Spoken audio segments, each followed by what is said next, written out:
Hello friends, welcome to light and little lamb Telugu channel.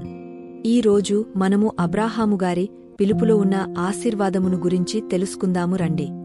ఊరు అనే ఒక ప్రాంతంలో అబ్రాము నివసిస్తూ ఉండేవారు.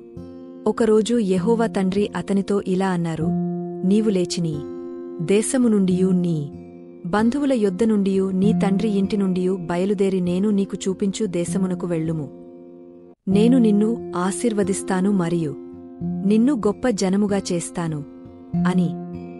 అబ్రాము ఎక్కడికి వెళ్తున్నాడో తెలియకపోయినా దేవునిపై నమ్మకముంచాడు. కాబట్టి తనకు కలిగినదంతా, అనగా అతని కుటుంబం, పనివారిని మరియు జంతువులని తీసుకుని కనాను అనే దేశానికి ప్రయాణము మొదలుపెట్టాడు.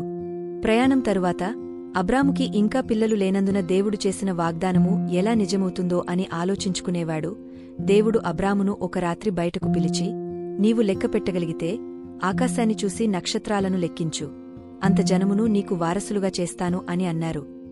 అబ్రాము దేవుడు చెప్పిన మాటను నమ్మాడు గనుక దేవుడు అతని విశ్వాసాన్ని నీతిగా ఎంచాడు. అబ్రాము 99 వయసులో ఉన్నప్పుడు దేవుడు అతనికి చేసిన వాగ్దానమును గుర్తుచేసి ఒక నిబంధనను ఇచ్చారు. దేవుడు అబ్రాము పేరును అబ్రాహాముగా మార్చాడు.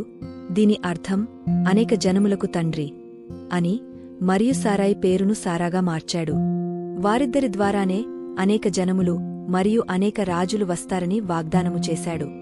అబ్రాహాము మరియు సారా చాలా వృద్ధులు అయినప్పటికీ వారు దేవునిపై నమ్మకముంచారు గనుక దేవుడు వారి వృద్ధాప్యములో ఒక కుమారుని అనుగ్రహించారు.